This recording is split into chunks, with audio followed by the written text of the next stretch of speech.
Today is the anniversary of the greatest win of the greatest team in Raiders history. Today, our 1983 team beat Washington 38-9 in the Super Bowl. Now, I'm going to talk about this. Washington was the defending Super Bowl champions. They were going to be a dynasty. They were that good. I hate Thiesman, but Gibbs, Riggins, and the Hogs, these guys were no slouches. They were a damn good team, and they were going to be, and they were a powerhouse in the NFC. Now, the Raiders had played these guys. We played Washington in the regular season in Washington, but Marcus Allen was hurt, and we didn't win. This is eerily similar to the AFL-NFL Championship game number 2, which is now called Super Bowl II by non-Raider fans and non-football fans. But hold on, my phone's ringing. Jesus, hold on. Okay, that was a Teams Benefit Trust, so I had to take that. It's eerily similar to the 1967 AFL-NFL Championship game, which we did not have Hewart Dixon. He was hurt, and it hurt us. We didn't play all that well anyway, and bluntly, from talking to Packers fans long afterwards, the Packer fans said pretty much that the players knew, Starr and Nitschke and those guys knew, and it was Lombardi's. If I recall right, it was Lombardi's last year with the Packers, or damn near, and they all knew, this is it. Let's go out in a blaze of glory. That 65, 66, 67 Packers were one of the greatest teams ever in the history of either the NFL, AFL, or the AAFC. So it seems to me about Hewart Dixon, and hold on just a sec, I'm going to check this. Okay, I've got my guys mixed up. I thought that Hewart Dixon was didn't play in the AFL NFL Championship number 2. It was actually Clem Daniels, who is the AFL rushing leader over the 10-year life of the league. So I hate being factually wrong when I talk about stuff. So anyway, it hurt the Raiders to not have Clem Daniels, who, by God, is one of the greatest goddamn players ever for the Raiders, and he's never talked about. Anyway, I'm irritated that the Raiders franchise and fans do not honor the 1967 AFL Championship team.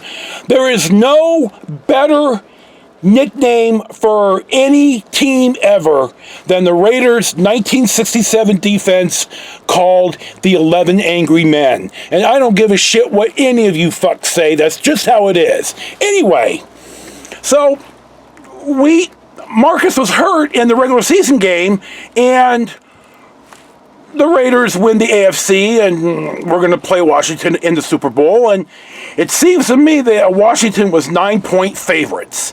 Now, I'm not going to go into it now, but I'll make a separate clip, and I'll put it in the comments to explain to you what the hell the point spread means. It does not mean, well, I'll just explain it in the clip. Anyway,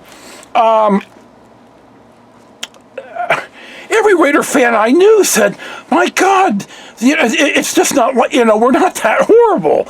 And you got to remember, in 1983, there wasn't the internet and a lot more sources of information, and the Eastern bias, like with Sports Illustrated and stuff, no, Oakland, Christ. The A's had the same problem. Anyway, we weren't really respected. And my God, everyone that I knew said, it's going to be a much different game. And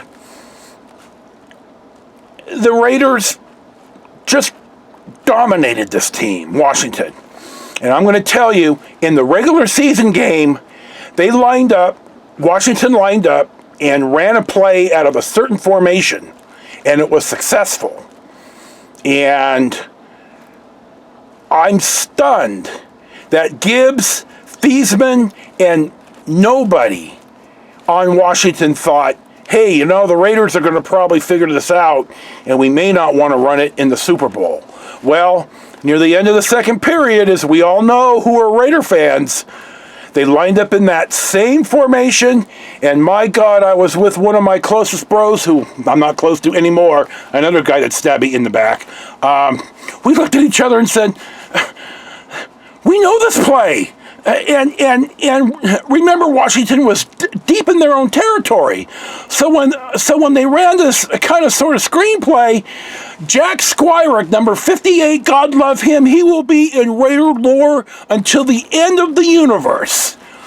Intercepted and ran it in the end zone, and you could just see Washington deflate. Oh, God, we were screaming at the top of our lungs. So you remember that. Now, I played Pop Warner in 1973 when I was 12 years old. And one game we played the Oakland Dynamite up at Oakland Tech. And somehow one or two of our coaches, and they were all sailing under police officers, so there is no nonsense in our football, had filmed or gotten film of a particular play that the Dynamite ran in this type of formation. And it was like and so we knew it.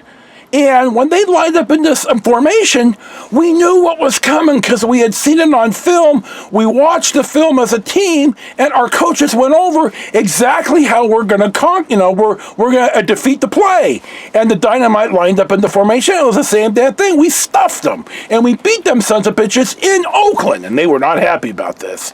Anyway, at halftime, I had gone over to my brother's house, who were down the street from my parents, and I had dropped the ingrate off with my parents, and I was watching the game with my brothers, my closest brothers, and my longest term brothers, and closest,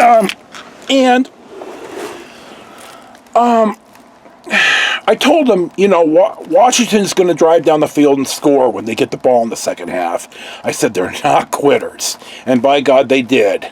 But the Marcus Allen 74-yard run, I think, is the single greatest play in Raider history. I think it's greater than Bambi. I think it's greater than the Ghost of the Post. I think it's greater than the Fumblerooski. I think it's greater than the, the Stabler pass to Clarence Davis against the Dolphins. Sea of Hands. God, how could I forget that? Every time I even talk about Sea of Hands, I get teary-eyed.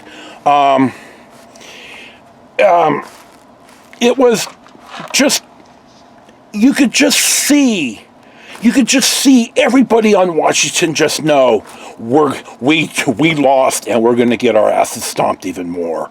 I think Marcus was one of the greatest Raiders. I'm very saddened that Al Davis and him couldn't see eye to eye, and it hurt me to see Marcus in the fucking Chiefs uniform.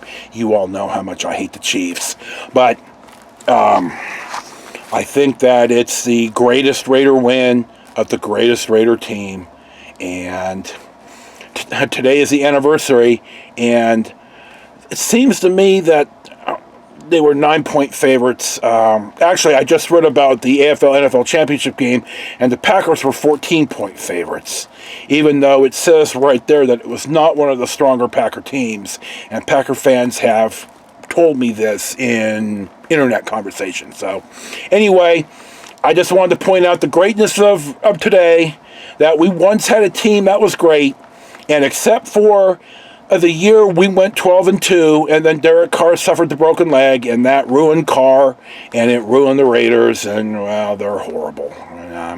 Anyway, today is a day, so all you Raider fans that have been Raider fans, celebrate today as the pinnacle of a decades-long deterioration into mediocrity, and basically the Raiders still, their organization and the vast majority of their fans live in the past.